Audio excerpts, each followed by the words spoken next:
Welcome aboard, everybody. It is another episode of Let There Be Talk. It is Monday, June 22nd. Thank you for joining me each and every Monday. I mucho appreciate it, my friends. And great guest today. It's a handmade version of Let There Be Talk. Tons of you out there constantly email me and say, I love the handmade episodes the most, and that makes me very happy because so do I. I absolutely love talking to people that are out in the world doing what they love to do. And my guest today, Dave Pollot, is an artist, a painter. I discovered him. I didn't discover him, but I was turned on to him from Instagram, which is an amazing thing for people out there that are in the handmade world. Of course, most of my handmade episodes were people that I discovered on Instagram. And a lot of them have said that their careers completely changed from showing their work on Instagram, which is just very, very powerful. Anyway, my guest today, basically, he was in the computer field world, working computer stuff, happy, digging it, but had an art side, loved to paint. And to hear his story, you are going to love it. He basically, what he does is he paints onto an already existing painting. And I'm not going to give any more away because I want you to listen to the episode. But while you are listening to the episode, maybe venture onto his Instagram and you can hear what we're talking about as we're doing the episode, which makes it kind of fun. His Instagram is DavePollot.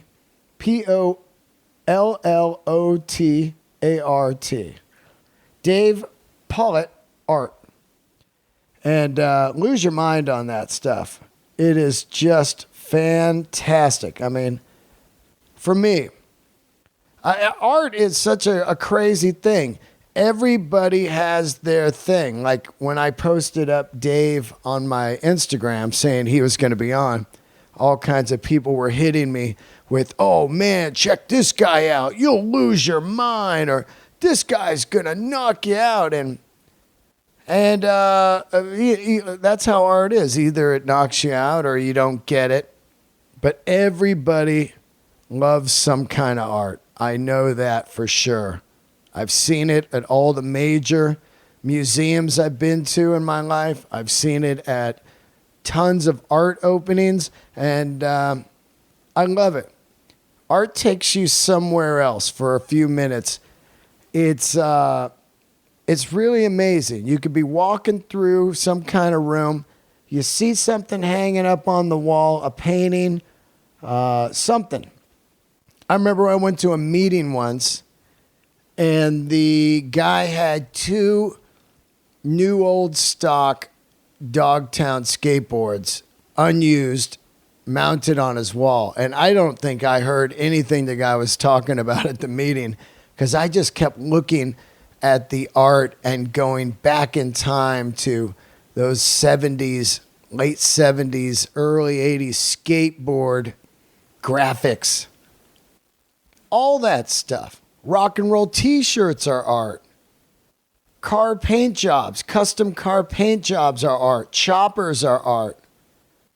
A lot of stuff has really inspired me. A lot of art. Anyway, enough babbling about that. I did a Zoom hangout with my Patreoners. And if you are a Patreon supporter of Let There Be Talk, patreon.com/Dean Del Rey, you can join us. I've decided to do this on, I haven't really picked a day, an exact day every week, but this was on Saturday, and I think I'll do it on Saturday again. But it's cool.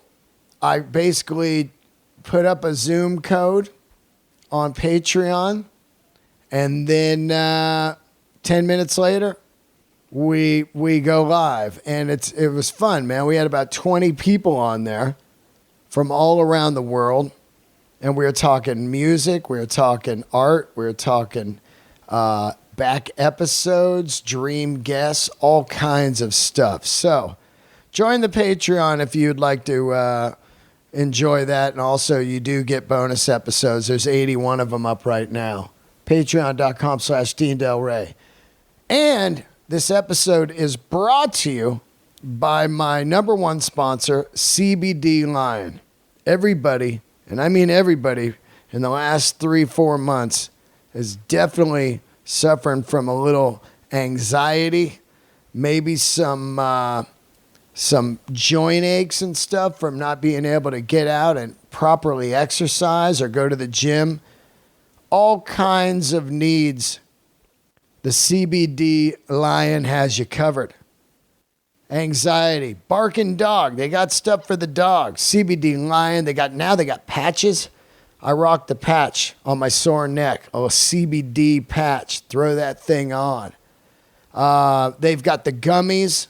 They've got the tinctures. Makes me sleep well. A couple drops under the tongue. I'm on at cbdlion.com. Use the code DEAN for 20% off all the time. Not a one-time code.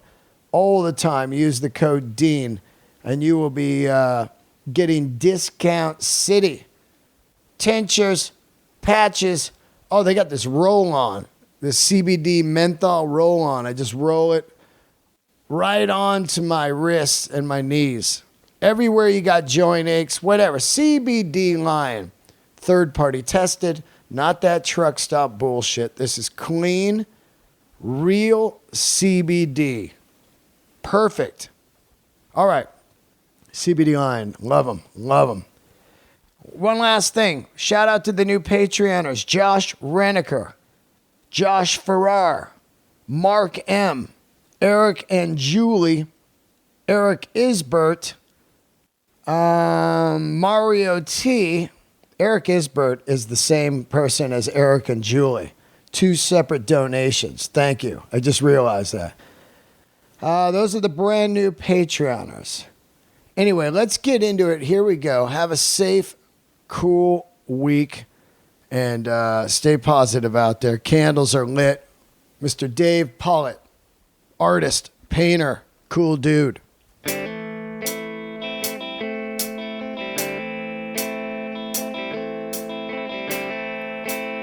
All right, here we are, another episode of Let There Be Talk. This will be a handmade edition of the podcast today. Fantastic artist coming on here. Introduce yourself. Yeah, sure. My name is Dave Pollot. I am an artist. Yeah, absolutely. Now, where do you live? So I'm in upstate New York, probably about 5 hours from the city, in Rochester, New York. Is that where you grew up? So I grew up in Palmyra, which is like this really, really small town where Mormonism was found, but moved a little bit west towards the city after I graduated high school. So you're an East Coast, grew up on the East Coast? Fully, yeah. Yep, lived here all my life. How do you like it? You know, the winters are kind of tough. My wife and I have been talking recently about trying to figure something out for the winter times. You know, getting out for like maybe just a month, going somewhere else, or renting a place or something. Because, you know, aside from it just being super, super cold for like 6 months, the sun doesn't shine for very long. You know what I mean? So it's like. Yeah. But aside from that, I mean, I love it. I love the change in temperature, the seasons. You know, we're so close to so many different places. Where the Finger Lakes are like 40 minutes away. We've got the proximity to the city that I work in. We've got, you know, easy access to New York City. And everywhere else is just a flight away anyway. So. Right. You're 5 hours from New York? 5 hours from the city. Yeah. So. Damn. That's like L.A. to San Francisco. You know, that's so funny. The last time I was in L.A., we flew into, we flew into like San Francisco, I think, because we were visiting my wife's father, and then we were doing a trip to L.A., and it took us longer to get from the airport in LA to like our hotel or Airbnb or whatever than it did from San Francisco to to LA. Oh yeah, the old LA The traffic. traffic is just nuts. I mean, I've been there a bunch of times and I love it, but the traffic is absolutely insane. Although it's probably not as bad now, right? You guys are all Yeah. indoors.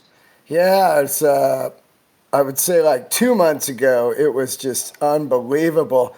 If you went out onto the freeway, there was no one on it. And all I kept thinking was if it was like this all the time, it'd be $3 million for Oh an my apartment. God, right? Yeah.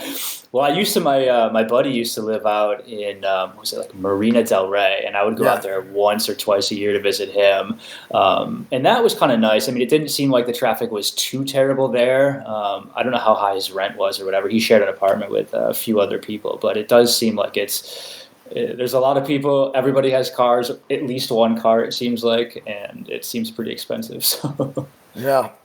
Let's get a little bit into what you're all about. Of course, I worship Instagram because it has turned me on to so many amazing creators out there, artists, creators, everything, photographers. It's just insane what I've found out there. And here it is. You've seemed to have struck up a career from Instagram showing your paintings. Were you a painter before all this, or how did you get started? So I mean, I've always painted my whole life. I've been kind of dabbling, but I actually I had an art teacher that kind of like turned me off to, and this is not what they're supposed to do, I guess, but I don't think it was her fault. But she kind of turned me off to like the art as a career, and so I actually went the other direction, and I got a degree in computer science, and so I spent 15 years writing software, and then the last 8 of those years, actually the last 6 of those years, I was painting a lot, doing what I'm doing, what you see on Instagram now, and then finally, after 6 years of doing like the software and the painting, in 2000, what was it, 2018, I quit my job, and then so I've been doing this for 2.5 years full time now. Wow. So when you were young, were you one of those guys that were like drawing like Kiss logos and stuff like that on your peachy, or how did you get into it, and who were your guys early on? Because I absolutely love that juxtapose era of say Robert Williams and Todd Shore and Mark Ryden and all those people, you know? It's funny. Like I honestly, the from like an art standpoint, I didn't really know a lot about it. I didn't really have like the Mark Ryden. I only discovered him, years and years later. I was more, I guess, influenced by just like the pop culture and music and things like that. Like really, really, it's so interesting. I was listening to a couple of your podcasts, and you had Robbie Krieger on, and like The Doors was like the first cassette tape that I ever bought in like 4th or 5th grade. And so, I used to draw like Jim Morrison or whatever, and or the Ninja Turtles, or just kind of like that stuff, just doodling. And so yeah, it started off as kind of like just drawing all the time and getting in trouble in class for drawing instead of paying attention. But then afterwards, after high school, I kind of didn't do it for a while, and then I kind of picked it back up a few years after college, and then got heavily into it when I met my wife, and now it's what I do all the time. You just I don't believe you can really learn drawing, do you? Because to me, it's either you can do it or you can't. I cannot draw shit, but I can write jokes and songs, So you I don't just can't. know. I feel like you can. I think, You do? yeah, I think it's one of those things that you might have like a natural ability. Maybe you're like predisposed to it, but I do think that my aunt is a good example of this. She didn't do anything artistic, like drawing wise, until she was in her like, I don't know, late 50s or something. And now she's an amazing artist, and she does these like hyper realistic colored pencil drawings, and they're just incredible. So, and I think it's just that she has this level of patience that a lot of people don't. A lot of people, I feel like, just say, like, just like you, they're like, oh, I can't draw a fucking straight line with a razor, with a ruler, and then they just don't think about it anymore. Yeah, it's funny. There's a club in Denver comedy club that I absolutely worship. It's called the Denver Comedy Works. Okay. And the woman that owns it, her name's Wendy. She's just next level. You stay in this kind of amazing loft condo. Usually when they ask a comic to stay in a condo, you're like, oh, no way. You know, it hasn't been cleaned in a year. But other comics are leaving like, you know, joke shit behind to prank you. But when she says you're staying in the condo, you're like, oh, yes. And one of the things she has you do when you become a headliner in her club is when you stay in the condo, she leaves an easel and stuff and has you paint a small painting about the size of an album cover. Okay. And she hangs them all in the condo. So when you're in there years later, you can be like, oh, God, that's the first time I headlined there. So I years ago had this joke, Nuts to Butts. It was about two guys riding on a motorcycle together.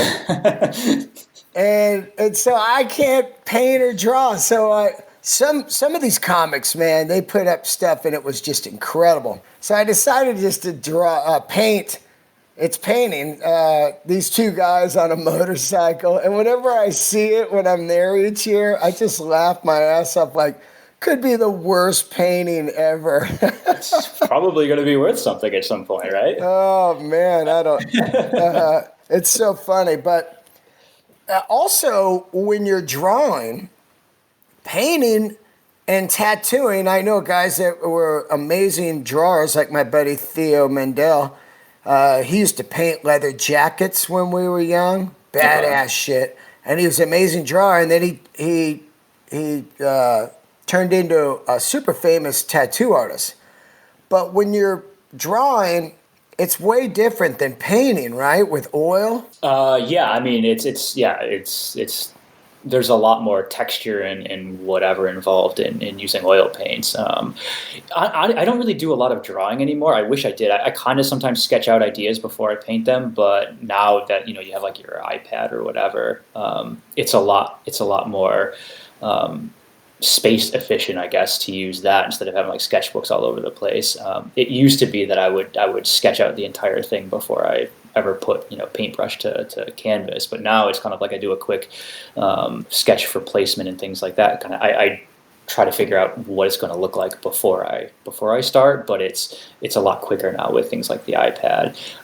Every once in a while, I love pen and ink, so every once in a while I'll get out the pens and just kind of draw something that way. But I haven't like used pencils in forever now. So now let's tell people what you do, because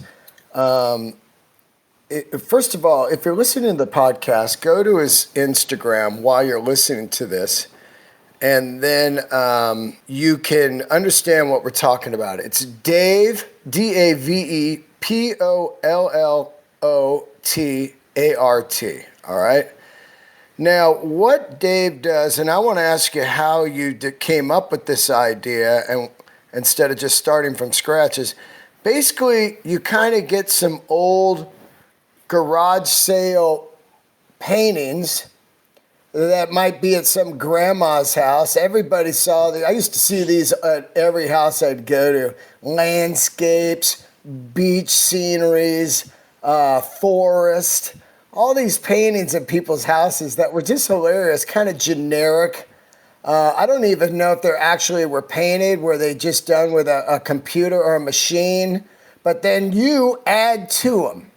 Right. Yeah. So, and you hit the nail on the head. Like it's, I think a lot of these, some of them are prints, like reproductions, like lithographs and things like that. And then some of them are, a lot of what I really like to work with are these like sort of like these mass produced paintings that, I think they start off somewhere in China and they wind up here at like tourist traps. And then people buy them and they put them in their homes for a while and then, donate them to thrift stores eventually. And that's typically where I find them, is at thrift stores. And the way that this kind of came about is that when my wife and I first started dating, she had this kind of like side hustle where she was going to thrift stores and finding all sorts of like plates and dishware and typewriters and things like that. and she was renting these things out to people who were holding events for like weddings or whatever. So, if somebody's having a wedding and they need, I don't know, 45 place settings, but they want them to be all like sort of mishmash and vintage or whatever, she would rent these things out to the people holding the event. And so when we first started dating, she was kind of dragging me to thrift stores all over the place. And honestly, I hated them because I grew up, my parents didn't have any money when we were kids. So like most of my clothes and things like that came from thrift stores. So it was kind of like almost like a sore spot for me. And I really didn't like them. But they all got that smell. I was just going to say that. They have that smell. And it's I don't know, old mattresses or something. But I used to do a bit about it where I said, the Goodwill is just dead people's clothes. Why aren't we talking about that? It's like people go, man, this jacket smells weird. I go, yeah, it came off an 80-year-old man. Yeah, it's true. And the artwork it's the same thing. It's all like the stuff that came from like super old people's houses. And it's funny because we were actually today, my wife and I just cleaned out some of the stuff that we wanted to get rid of, and we just like threw it all into these big trash bags and took it to the donation center, and they kind of yelled at us because they were like, what is this? You can't just throw it all in a giant trash bag. You have to like sort it out, which we hadn't even thought of. But no, so, while she was looking for plates and cups and things like that, I was looking at the artwork, and I don't know. I don't want to say like making fun of it, but it is kind of all that sort of cheesy artwork. And so there was one piece in particular, and I kind of remember I don't remember exactly. It was a Goodwill for sure, but I don't remember exactly like the circumstances around it. But at one point there was like this religious piece, and I joked about adding something irreverent into this piece, and I didn't do it because I was like, my parents were also super religious, and I didn't want to get disowned by them if they saw that I did that. But she came home like 2 weeks later with something that wasn't a religious piece, but it was one of those cheesy backgrounds, and I painted something into it. And it was like immediate after that. I just didn't look back. It consumed my life afterwards. Do you remember what that one was that you painted? Yeah, definitely. Yeah, she came home with these two paintings. One of them was like this, well, it wasn't a painting, it was like a lithograph, like a reproduction. Yeah. And it was just this like, I don't know, country cottage English, like, and I just painted like a little fuzzy monster peeking over the top of the cottage at this woman who was like doing laundry. And my wife decided to try it too, and she's not an artist, admittedly. So hers was a little bit, I don't know, more basic, I guess. But it was just right from there. It was like, and then she kind of, while I was at work, she would go just casing thrift stores to find me backgrounds, and yeah, the rest is history. That's so great. Now these things are like $2 in the Goodwill. Yeah, they're cheap. Yeah, I actually see them. And they remind me of that damn Lifetime channel. Like when I look at them, it looks like one of those Lifetime movies. She was from Maine. Her man was a fisherman and passed away. It's just, they got these weird stories. And they got to be done on like some kind of like weird machine, right? I mean, are some actually painted with like a machine? Oh, I don't know if they're actually painted with a machine. I think that I do think that there is a thing where, overseas they have these factories where people are truly mass producing these paintings. They're actually painting them, but it's just like I don't know. They all look the same. Like there's this one that's just this ocean scene, and the wave is exactly the same in every single one of them. So I kind of feel like they just assembly line this stuff and then they just ship it off to America, and then Can you imagine that's your job? You go in every day and just paint the windy field with a barn. Oh man! No, and this is part of the reason that I really love doing this, is because before this I was painting maybe like a painting a year, because I would get so bored doing the same old, and this kind of is like, every time it's a different style. I get to match a different style. I get to I don't know, put something new into something that's totally different, and it's keeps me interested. How long does it take you when you look at the painting to come up with an idea to drop in there? Because that is really the creative side of what you're doing, besides the painting, of course, but you have to be, you don't want to get trapped into the same kind of stuff. So I love what you're doing. Like, one will be like, say, a Air Jordan, and then another one will be Scooby-Doo van, and then another one would be Leatherface. So do you look at it and get the idea right away? So it kind of happens a ton of different ways. At this point, I've since moved the artwork out of my house, and I have a studio in the city that I work out of. Just because our house is like 1,500 square feet, so it's not big enough to have, our lives and then also all of the artwork. But over the years, we've collected, hundreds of these backgrounds that we find at these thrift stores, and so now it's kind of just like. Sometimes I know there's something that I want to paint and it's finding the right background. Sometimes it's that I have this awesome background that I want to work with and it's a matter of figuring out what I want to add to it. But honestly, at this point, it's there's no shortage of ideas and there's no shortage of backgrounds. It's just the exercise of marrying the two, I guess. And it's all stuff that I either grew up with or I have come to love over the years or whatever. So like the Air Jordans was kind of like. When I was a kid, I feel like the first day of school was this kind of like fashion show where kids would show up in their new sneakers or whatever, and sneakers were like the all important thing. Because my parents didn't have any money, when I was a little kid, I never got to have like the new pair of Nikes or whatever. And so I kind of, became obsessed with like sneakers and things like that when I was able to, buy them. But the Leatherface, obviously that's just a great horror movie from the 70s. So, all of these other things are just things that I either grew up loving or, have since discovered. The Leatherface one is the first one I saw. So I remember, because I love Leatherface, I think it's one of the scariest films ever, because when I was a kid, I was told it was a true story. It was a family. Ed Bain, right? Yeah, it was like a family in Texas, and this really happened. There was another scary movie, too, at the time. I saw the Leatherface and this other one called The Town That Dreaded Sundown.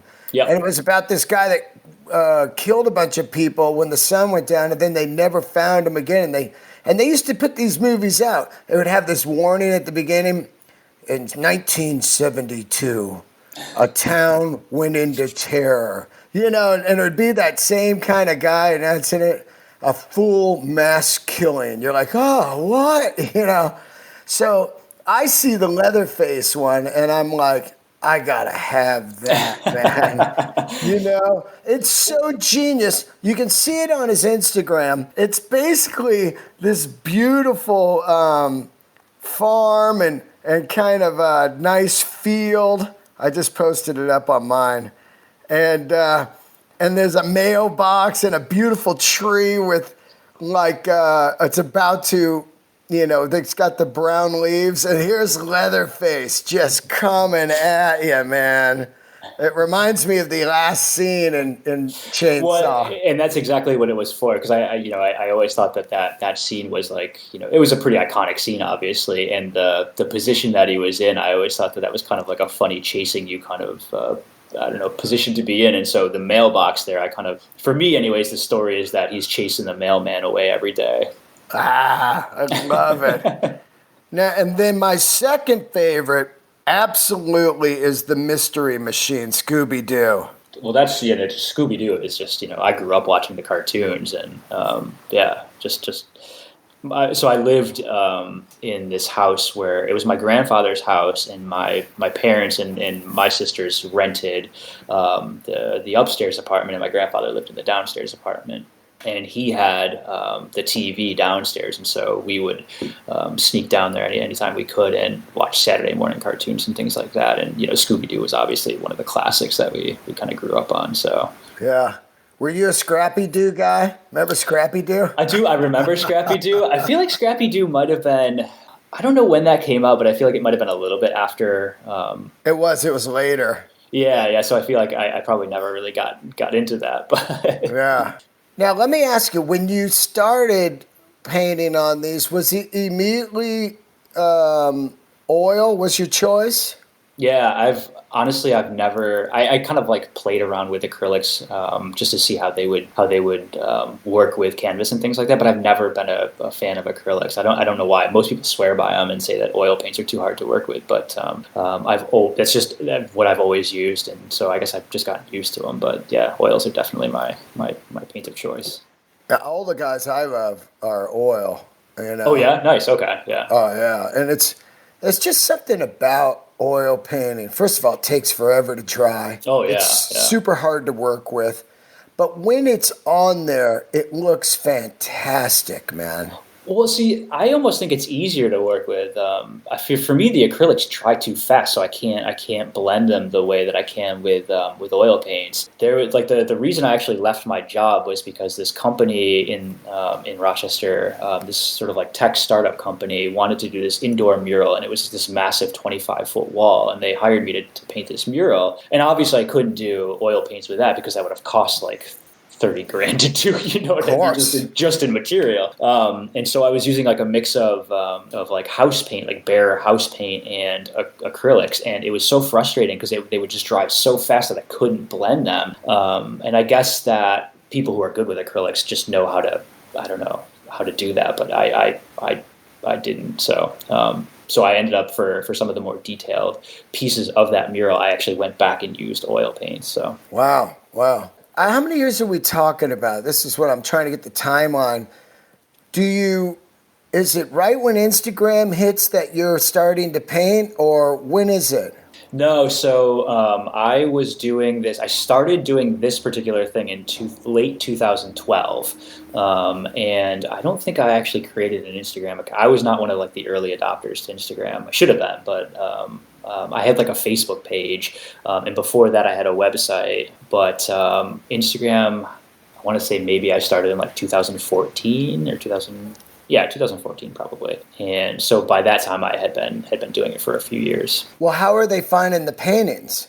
The people on Instagram. No, So just I'm saying at the beginning when you're selling them, because you have to start selling a good amount to be able to leave your job. So what is that transition? How does that happen?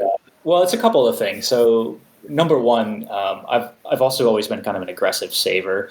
So the money that I was making as an engineer, I was always kind of just putting away. And for the next however many years, 6 years, while I was writing software, I was also doing these paintings, and that kind of started off just really slow, like just selling a piece here and a piece there.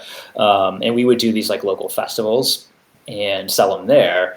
But early on in the Instagram days, we got a bunch of by we. My wife runs the business, so I was going to refer to it as like we. Instagram actually reached out to me and said, "Hey, Instagram has this blog, and we'd like to feature your stuff." And they have, I don't know, at the time they must have had close to 200 million followers or whatever. And so when they post your stuff, like instantly you get, however many thousands of followers. And so, You mean they reached out because you had paintings up on Instagram? right, That's yeah. incredible. Yeah, I don't know how they found it. I have no idea. But yeah, I remember at one point because when you sign up for Instagram, you automatically are following Instagram, and I remember seeing at one point like they had liked a few of the photos that I had posted. And I was like, "What the hell?" Yeah. Instagram just like this, and so yeah. And then after them, there were a couple of other like big blogs and a couple of other people in the movie industry that kind of reached out and shared some of the stuff, and so yeah, it just kind of took off from there. Yeah, that's fantastic.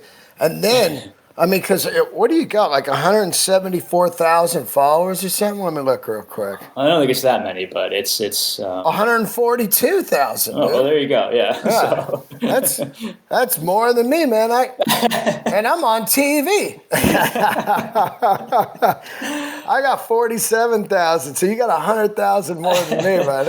well, the funny thing, I remember somebody was talking about this at one point. Do you know who George Condo is? No, who's that? George, he's an American artist, and his paintings, you can't touch one of his paintings for like less than $1 million. Whoa. And he's got far fewer followers than any of us, right? Right. But it's just like it's one of those things where I feel like sometimes people think that equates to being able to sell paintings for a lot of money, and I don't know that it necessarily does, but No, no. it doesn't hurt. I mean, but Right. Well, I mean, I always say, I got 100,000 listeners on the podcast and 50,000 followers, but I can go to a town and 200 people show up. Right. And you're thinking there'd probably be 500-600 or something. But yeah, it doesn't. A lot of people look at the apps just as something to burn through their job at, like bored, like Right. But they're not grabbing it for traction. Like, okay, I got to get Dave's painting, then I got to go to his website, I got to sign up for his mailing list. It's only and that's people. the thing. My wife has been so instrumental in sort of helping to foster the business, because she's always had this sort of entrepreneurial spirit. So, I do the painting and she handles all of the business side of things. And one of the things that she's always reminding me is that, just because a painting either does or doesn't get a lot of likes or whatever it is on Instagram, it doesn't necessarily mean that it's a good or a bad painting. But painting is, getting a lot of likes, it doesn't necessarily mean it's. Yeah. Now, are all the ones on your Instagram sold? I think at this point, yes. I love the new UFO one. So that one, you were talking about how the inspiration or whatever for something like that happens. That was literally me getting into the studio one morning and saying, like, I really don't know what I'm going to paint today. And I just grabbed that background. And I remember watching The X-Files back in the day. Yeah. When that first came out. And that was such a great show. I love that show. Amazing, right? Yeah, it was so good. And yeah, so that was kind of just, and Fire in the Sky, obviously, you and I chatted briefly about that. That was, to me, like one of the scariest movies I've ever seen. But it was kind of like a mix of those two things that kind of just spur of the moment wound up painting that. So I would love, of course I want a Leatherface one, but I'd also would love like some kind of Exorcist one. Like if you had a stairway one or kind. I did an Exorcist one. You did? Yeah. Is it on the Instagram? It's on there. You probably have to do a little bit of deep scrolling to get there, but it's on there. Wow, I got to find that. I also love the King of the Hill one, man. All your topics really touch home with me because I love NASA. You got the one with the space shuttle. I just think that's beautiful. And as I start going through them, I'm like, you got to be real careful because you'd be like, I cover my house in these, Yeah. And then people come over and go, dude, you got too many of these, You need a couple very special ones. That Bert and Ernie as the Pulp Fiction guys. Come on, dude, you are killing it in this game, man. And I absolutely love them, man. All of them. Now, Godzilla. I grew up on Godzilla. All these the original ones, right? The original. Yeah. Not that bullshit. Yeah. I remember the first reissue one, I think, was Godzilla 1980 or something. Yeah. And that had the dude that played, what was his name? Not Ironside, but maybe whatever, one of those TV lawyers. He was the star. Okay, yeah. So my parents were super into all of that, like the Martian Chronicles and the Godzilla and all of that kind of like. My dad was super into old kung fu movies too, so So I got to see all of that kind of stuff and get draw a lot of inspiration from that stuff. So I found the Linda Blair one. Wow, that is so creepy, dude. When I painted that, my wife was like, "What the ever living fuck is that?" Dude, that one is. It's so funny because the one right before it is Tony the Tiger from the cereal, and you're like, "Oh, that's cute." And then the next one up is just Linda Blair. It looks like she's got her dog in a chokehold. Oh my God. I just love all these, man. Now, are you like a Juxtaposed magazine guy? Are you into that stuff?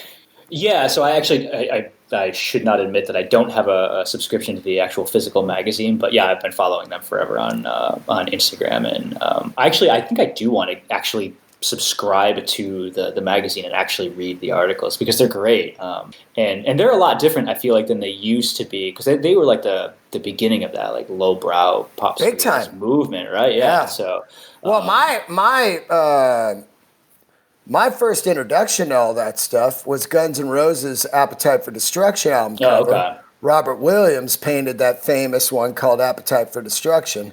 And then, of course, there was this giant movement in L.A., and there's a woman named Mary Karnowski who has an incredible gallery. And at the time, she was kind of brokering these guys. And also that wacko gallery, that guy over there, he was really the ground zero of that, the guy that owns Wacko. And they were on Melrose. They'd have these little shows, and I'd go and be like, oh my God, look at these paintings. Yeah, back when they were like $500, you know, 700. Yeah, right. And fast forward that up to like a few of Todd Shore's shows in the last 10, 20 years, where you got Leo DiCaprio there. And, you know, he's just going, I'll take this one for $1 million. Right. You know, yeah. Leo's got impeccable taste in art, and he has an insane collection. And I think a lot of people in LA really, really love this art. And there was a time where it was just really booming. Yeah. And you don't think so much anymore? Or oh, yeah, it is. Oh, okay. It is, but I think what happened was there was a lot of guys started doing the same style. Yeah. And that kind of flooded it. And now we're seeing another whole wave of original stuff again. But once Robert Williams and Mark Ryden and Todd Shore are kind of booming, you had all these guys that were kind of similar. Yeah. But in the last couple of years, I went and saw a show about a year ago. I forgot the guy's name, unfortunately, like an idiot. But my buddy Kevin Christie, who's a comedian and painter, took me to see this guy. And I think the world of hip-hop and the sneaker culture and everything's also getting into a very cool flavor of art. It's getting more and more. I mean, there are some artists that that I've discovered through Instagram, through following some of the galleries that I love. But you know, I've reached out to a couple of these artists and been like, "Oh man, I love this piece. I wish I could get this." And you just can't. I mean, you can't. It's not like you can just reach out to some of your favorite artists and just buy their artwork these days. It's so difficult. They have like these releases and they release them through galleries and they're sold out in minutes or whatever. And it's just it's like this. The sort of hype beast culture, right? Where big time, waiting in line to get everything, and which is, I don't know, it's good and bad in some ways, I think so. But well, it's funny too because you got that. There was that time where people heard about how you could have got that for $3,000, and now they're $150,000. So now you got this kind of weirdo investment type people coming around, and they're asking stupid questions of like, "You think this is a good investment?" And it's like, no one ever bought a painting for an investment.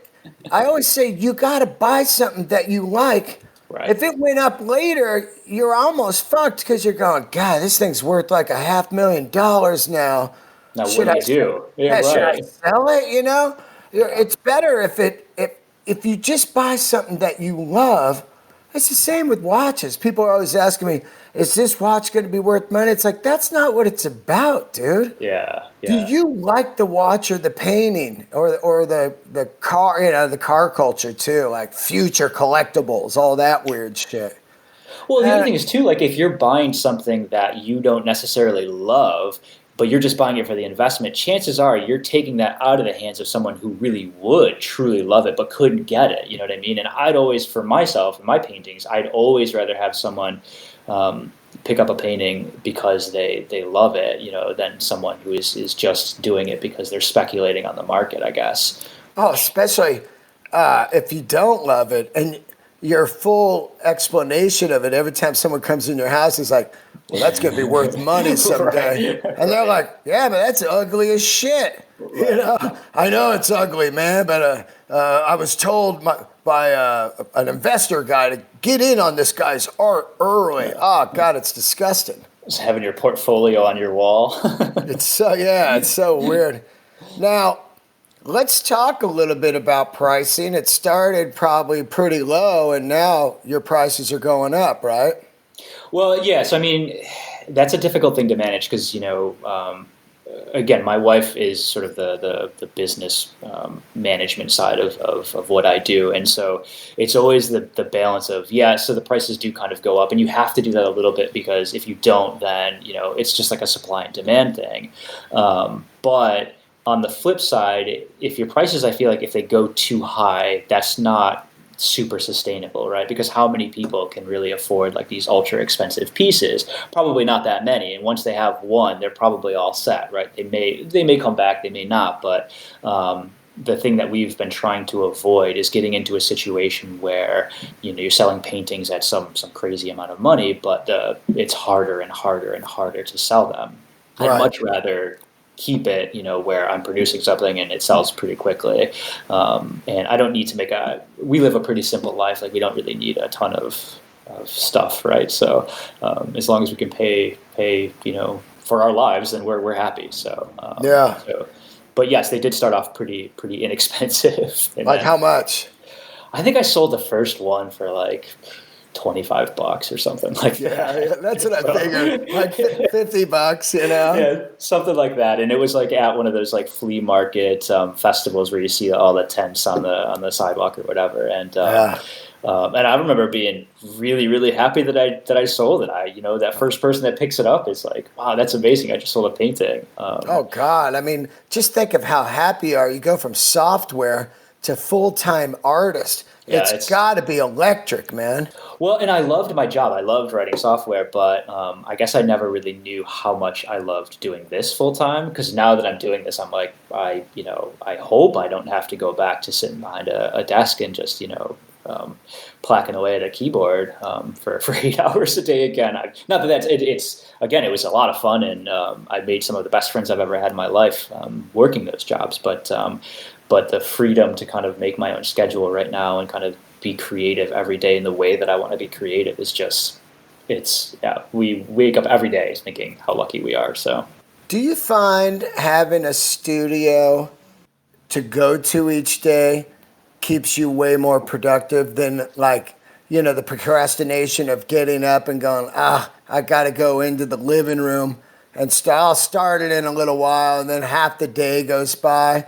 I think it's better when you have to go somewhere, right?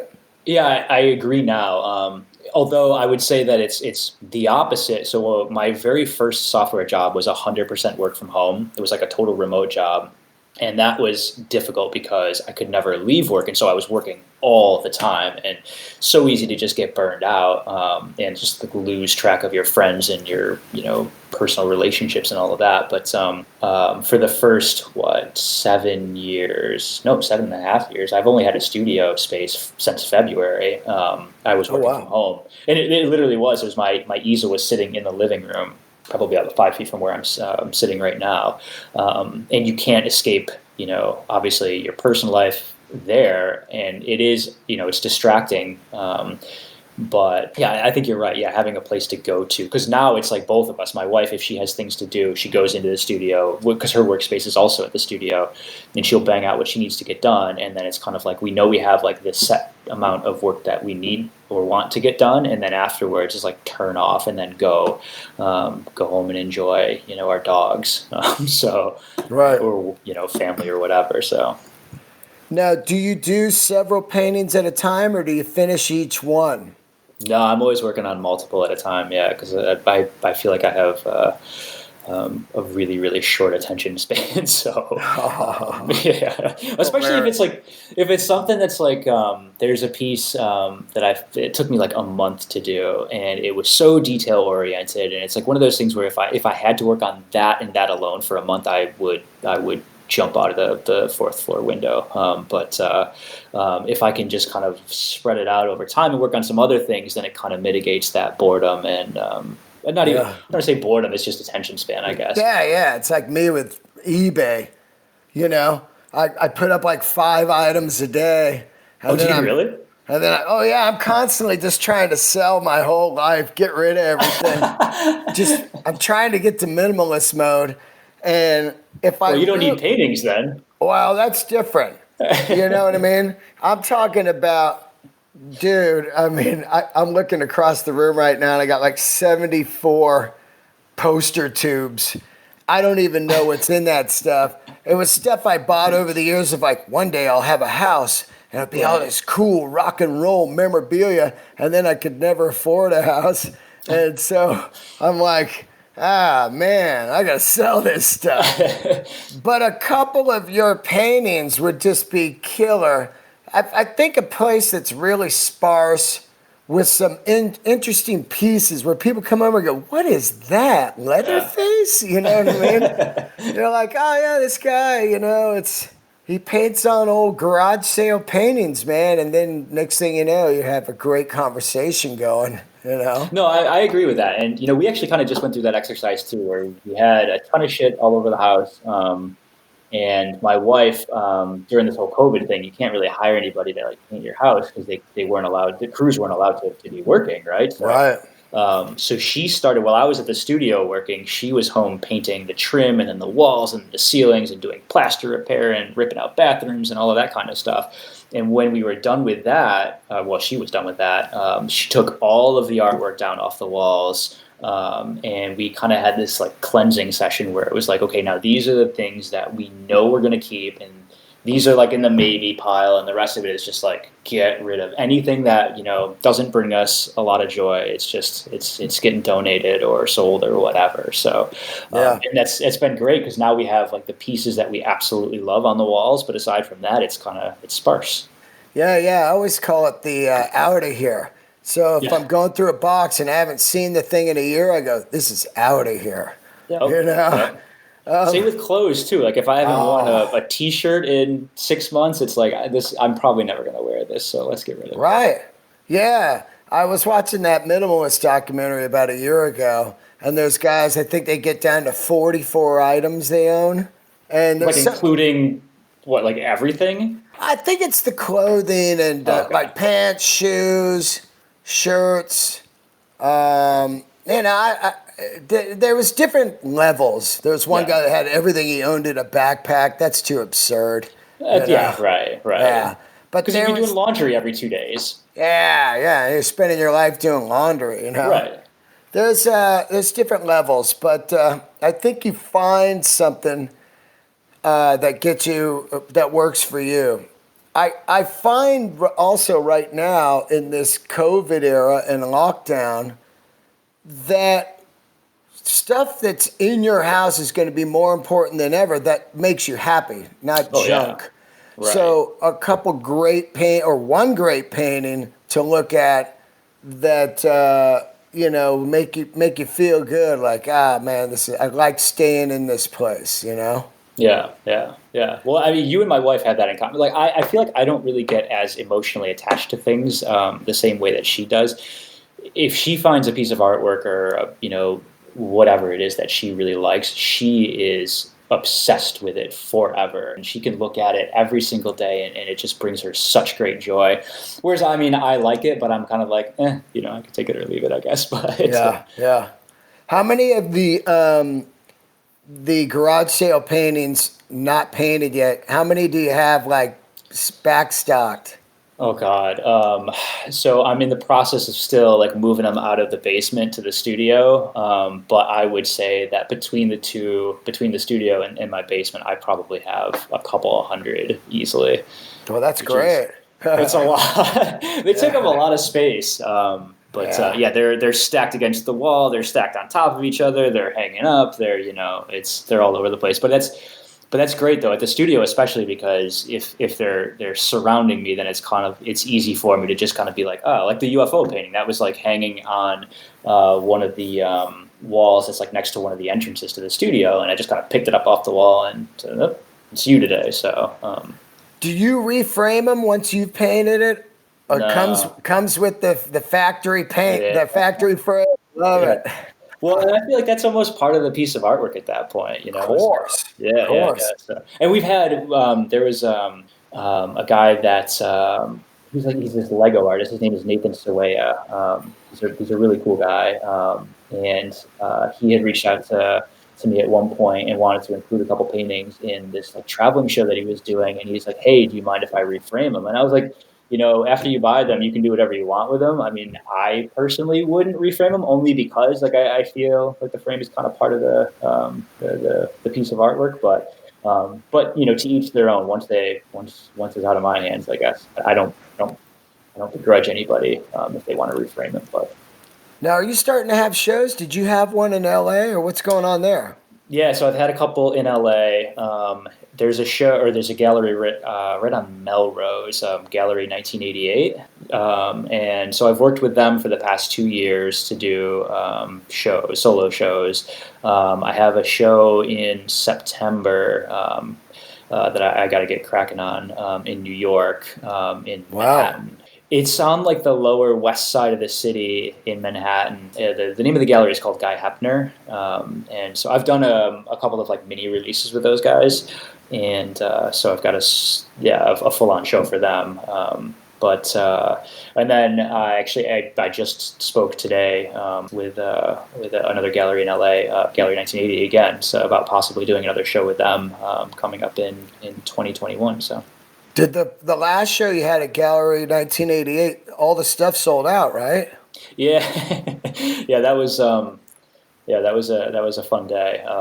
It was like so you never know what to expect with this stuff. Anytime I have a show or just release a painting or whatever, my wife and I are both careful not to have like expectation because you don't want to be disappointed. And so I had no idea what to expect with the Gallery 1988 show, and that sold out. It was like an hour and 20 minutes or whatever, and every single thing was gone. And it was just like, oh wow, that was Wow. amazing. And it was a fully online show too because obviously this whole COVID thing. But yeah, they've been super super great to work with, and so yeah, I'm actually I don't know what I'm going to do quite yet with the next show, but I know that there were a ton of things that I didn't get to paint that I wanted to include in that show, but I just didn't have the time. So who knows? Maybe it'll be like a continuation of the of what I did this year. So The COVID, I mean, for obvious reason, is completely a fucking nightmare. But it's really ruined that amazing art gallery experience of going to the opening. I yeah. love that vibe. There's always a cool mixture of people at these shows. Immediately, you're going to have a fantastic conversation with people, and you're going to see the art up close and in person. And there's nothing like that buzz of the opening night. It's wild.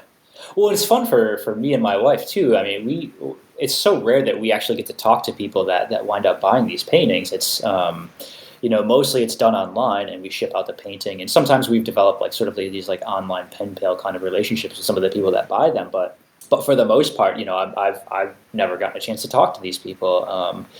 So it's really really cool when you can have an opening and interact with people and actually have because I love talking about art. I could talk about art forever. So it's super fun to just meet face to face and talk to people, which I think not even just art openings, just in general, I feel like that's a thing that people need. We're social animals. So when this whole COVID thing blows over, hopefully like we can all get out there and start interacting with each other again. You live in a small town. What's the COVID like there?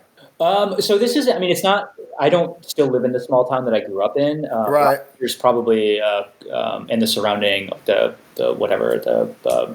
suburb area, there's probably, in the city by itself, I think it's 200,000 or 300,000 people, but it's not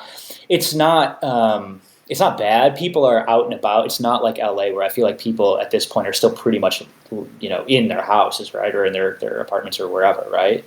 Well, they were, and then they came out over the last couple weeks for some good shit like Right. protesting and Right. Black Lives Matter and all that good stuff. And then it just kind of seemed like people thought the virus went away. And then all of a sudden, it's just these massive spikes all over So did you America. guys, is that what happened? I haven't been following the news lately. Yeah, there was some spikes in California, especially southern. Not like San Francisco is kind of contained it from what I read. I am not an expert on this, of course, Yeah. and it seems like you could read 7 different things on it. So Yeah. I have no idea, but it definitely is interesting for people in the arts world. But thank God that you can work on your own and then sell the stuff on Instagram. I mean, Yeah. Yeah. this is just a godsend, you know? It really I don't know what we would do honestly without and I hope social media isn't going anywhere. For all of its faults, I do feel like it has been pretty helpful for a lot of people. I mean artists of all kind, right? I mean comedians, obviously, to get the word out. Really everybody, musicians, comedians, everybody. Yeah, I've thought about that. I wonder if this all went away, if I would have to go back to writing software because there's not as much of a platform to reach people or not. But Yeah. Well, at least you could write software in your house also. yeah, that's true. Yeah. And most of my friends, they still have not gone back to work. They're still working from home. Yeah. Yeah. But I don't think you're going to be writing any software, dude. Your stuff is amazing, and I think bigger stuff's going to happen for you later. Like I said, it takes you get someone that maybe commissions something crazy from you. Say you get some celebrity and they're like, oh, I want a big piece of my living room or whatever, and it starts to go another level. yeah, I have mixed feelings about that because there is the one thing that I will say is that there is like a little bit of added pressure when you get to that level, which I'm not at yet, but Right. Right now I'm the happiest I've ever been in my life, and it's like I don't know if obviously I want to continue to grow as an artist, and obviously I hope my career is long, but I don't know if getting to like that next level is always the I don't know, the motivation, I guess, behind it. You're right. Also, there's demons that come with that. And Yeah. the freedom that you have right now and the peace of mind is it's kind of like me with comedy. People are like, "Hey, when you going to do a special? You should be huge." And it's like, "Oh, you don't understand, man. I'm doing what I love doing." Yeah. Well, You and I meant to know? ask you, so you've been doing the comedy now for what you said, 10 years, right? 10 years, yeah. And before that you were in bands. Yeah, right. And was that your sole gig? No pun intended, I guess, or did you also do other jobs while you were in bands? Well, you work all kinds of, early on it was music and construction. Okay. And then selling motorcycles, and I was booking rock clubs, anything to keep in the art game where you had a cool boss that knew, hey, I'm going to be gone for 4 Right. months. And they're like, no problem, see you when you get back. Those, as much as I think those type of bosses need to get way more glory. I had a boss, the motorcycle boss, and he was like, I'd be like, dude, I landed a movie. He's like, that's fantastic. I'll see you when you get back. Because, I did a movie, but it didn't mean that I was going to be a star or anything. I back selling motorcycles 3 months later. Right. Well, How much time do you spend traveling now or on the road for comedy? 0 now in the last 3 months. Oh, well, sure. I guess before all this. But it was full-time gig. Oh, okay. So this is. Oh, yeah. Now, I became a full-time comedian. I'm a comedian for 10 years, but a full-time probably about 6 years ago, where I wasn't selling. I was working at Harley Davidson selling motorcycles. Okay. So how many weeks of that is on the road? Well, I would say it's like sometimes it's 4 weeks in a row, sometimes it's 2, sometimes it's 1. But over the year, you got to learn how to just kind of budget out the money. Right. And hope you get everything. It's like I got a podcast. I sell stuff on eBay. I'm still a guy flipping stuff. I always say the day I don't have to deal with someone on Craigslist, flipping something, it's going to be so much freedom. It's like, I bet you meet all kinds of characters. oh my God. The number one character you meet is the flake. Hey, I'll be there at 2:30. Yeah. Nothing. And then they don't You, show. Oh my God. it's like So the cable installation guy gives you a window of 16 hours that he'll show up. yeah, and they're just and then they don't show up. Right. Anyway, yeah, man. So I'm pretty fired up that you've done this, and everybody check out his Instagram. Once again, it's DavePollot. And how do you say your last name again? It's just Pollot. Yeah. It's Oh, Pollot. Got it. Yeah. yeah. Are you a comedy guy? Who isn't a comedy person, right? Who doesn't like comedy? Right. But I mean, I kind of grew up on who did I grow up on? Sam Kinison. Oh, yeah. How old? yeah. Like I'll be 41 pretty soon in October. Okay, cool. So Sam Kinison. Mitch Hedberg rather. Oh yeah, he's was a great. good one. Yeah. I mean, Eddie Izzard is one of my favorites. I love Eddie Izzard. I mean, there's the list goes on and on. Honestly, Yeah. But Do you listen to podcasts while you're painting? oh yeah, all the time. I listen to podcasts. I listen to music. I listen to. It kind of just depends. Like if I need to be if I'm getting sleepy, then I'll listen to some music to like kind of pump me up. But Right. Other than that, I really love podcasts. So yeah, I have a whole list of them to get through, and yeah, all day. What's your music taste? It really varies. It like I said, I grew up on The Doors was like my favorite band forever. When I was like a little kid, Right. I didn't listen to them for a very long time. I actually just got back into. So I was, Spotify makes it so easy to listen to playlists that for the longest time I was just putting this like hodgepodge, playlist music together. But recently I've gotten more back into albums again, because albums are just That's you where get it's the at. right, and so it's been everything. Like there's a little bit of the not even harder stuff, but like Tool is a good one that I like. Rage Oh Against the yeah. Machine I liked, yeah. Yeah. But I also like bands that are kind of like almost. Do you know who Andrew McMahon is? No.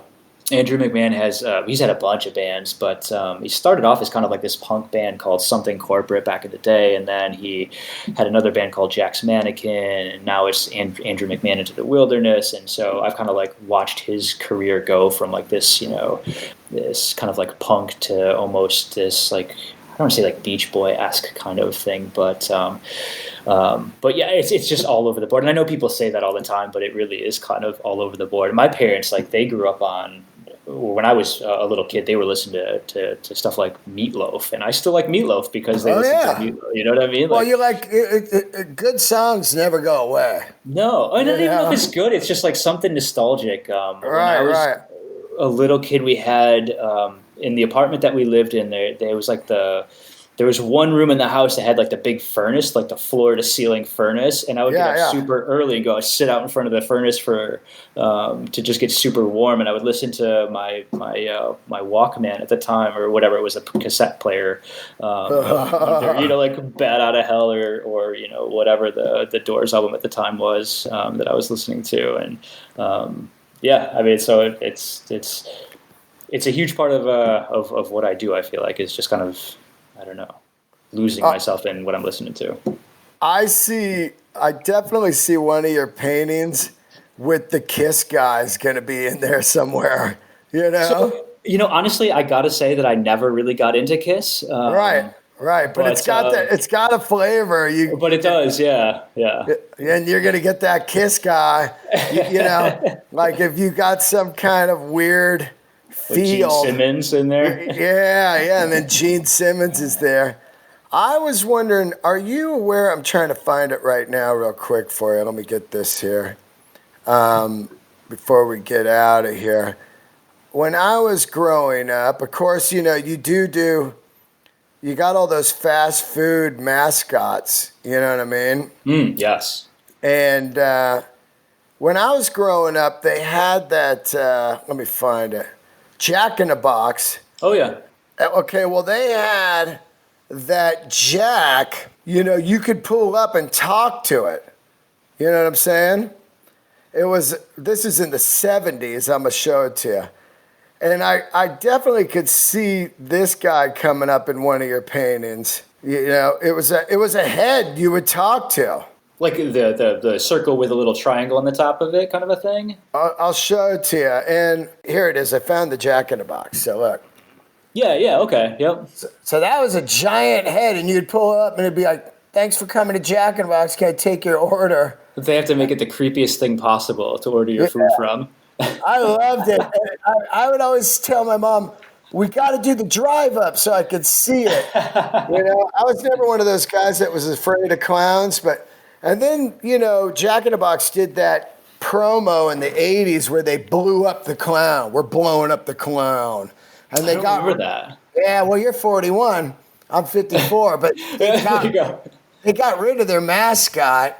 And but that's like another thing. I look at your paintings and I think, he could do one where it's a couple, if you got a horseback riding, you know, it's two guys at the Jack in the Box drive up on horses in the woods or out in the desert, you know, or those old Western paintings. You know, it just looks like they're at the Jack in the Box drive up. Well, and that's kind of, that's one of the fun things to do is to find things that would obviously just not make any sense, but then make them look like they almost belong there. So, well, that's what I love about your paintings. So when I look at them, I get these ideas myself. You know, it's funny. You should pick up. There's got to be some thrift stores where you are. You should. Well, I can't paint. You know. Well. You can start somewhere. Well, if this COVID lockdown goes for I was just gonna say, winter, right? Yeah, I could be up on Instagram with the worst paintings ever. It'd be hilarious. Like, here's another one of my COVID masterpieces. I mean, listen, you guys got to come up with some sort of a theory behind it, and it doesn't necessarily matter what it looks like, right? Yeah. Okay. Let's tell people about your how they sign up on the mailing list and stuff. Email list. Yeah, I think you just go to my website, or you can find it through Instagram or whatever. I think there's probably a link right to my website on my Instagram, so you can just go to @Dave Pollot Art or just DavePollot.com. So, and there are links to sign up for things. So, yeah, because you send out like 10 new paintings, like a preview of like, here's the new paintings going up for sale, and people can have a first shot at buying them. Right. So typically, I try to get a couple of new paintings a month out. But, you know, depending on how busy I am, that either happens or it doesn't happen. But, we'll send maybe an email or two out every month or so. So you wouldn't get inundated if you signed up. Yeah. Before we go, how long does it take you to do a painting? Totally depends. If it's a small one, it might take a couple of days. If it's a really big one, like I said, there's one that I decided not to sell that I kept for myself that took like a month to do. So. What is it? It's. Is it there? Yeah. Well, let's see. Oh wow! Yeah, I love that one, man. It's just it's a flower arrangement on a table, and at the table it's like a can of Spam, it's Campbell's soup, it's Top Ramen, it's all the Sodium Kings. That's right, yeah. All the Sodium Kings. Yeah, just the worst shit for you. Yeah, but it was like you could get like 4 boxes of mac and cheese for like a nickel or something like that. So it was like, dude, I would get the ghetto one. So they had Kraft, which was, you know, yes. What that's like if you had money, right? And then right. If you didn't, you'd get one that was a copy, and it was like 25 cents a box. And it was called like Shells and Cheese, you know. Right. Oh, and that you put that powder in, and sometimes I didn't have milk. Couldn't afford milk, so I just mix water and go for it. Yeah, but it took like half a stick of butter each packet or whatever. Yeah, it was just the worst stuff. But it was so God. Good. Oh, I love it. And then later, when I got a little bit of money, I would get the Velveeta. Oh, yeah. You squirt the cheese out. Velveeta and Shells. That's right. I'll tell you one thing that's the grossest is YouTube body digesting Top Ramen. It is don't want to see that. Yeah, that and I figure my body's half Top Ramen, half gummy bears. Two things that never leave your body. You know what I used to live off of was like when I was in college. First of all, the Easy Mac was one of those things. Like you didn't even have to boil the stuff; you just like mix it all in a bowl and put it in the microwave for a few minutes or whatever. But also Stouffer's mac and cheese. I don't know if you've ever had Stouffer's mac and cheese. Yeah, well, That Stouffer's stuff. Oh my god, yeah, that was so yeah, good. But yeah, obviously yeah. just destroy your arteries. So Just deadly. Thanks for doing the show, man. I've no just problem. really was excited to have you on, and I love turning people on in the world to different people out there, and you were definitely one of those people that I was like, I got to get this guy on the show. And I didn't, I usually never ever do podcasts that aren't in person, but of course now with COVID, and I'm enjoying it now because I can get people a little easier. The audio is a little different, but I'm learning how to be more, getting off on doing it this way. And I think what's getting me into it is being able to have people like you that I probably wouldn't do until you came and did your LA show. Right. And then you always got to deal with the scheduling, and that's always Oh tough, God, right? totally. It's like, well, Yeah. I'm flying in at 4:30, and then the show's and can you do midnight or Right, 8 a.m.? right. I got to fly out the next day, and I'm down for that. It's always a challenge and fun, but this was great to have you on this way, man. Well, thanks. I appreciate you having me on. Absolutely. And once again, everybody, check out his Instagram and buy a painting from this guy. I'm hoping for a big leather face. Got the background all picked out. It's just a matter of getting it done. Yeah, man. I can't even wait, dude. Oh, I love it. Thank you so much, man. No problem, Dean. And there you guys go. Another episode of Let There Be Talk. Don't forget to subscribe on YouTube and leave a review on iTunes and the Patreon channel, patreon.com/Dean Del Rey for all your bonus episodes. There's 81 bonus episodes up right now. I'll see you later, Dave. Take it easy. Thank you, buddy.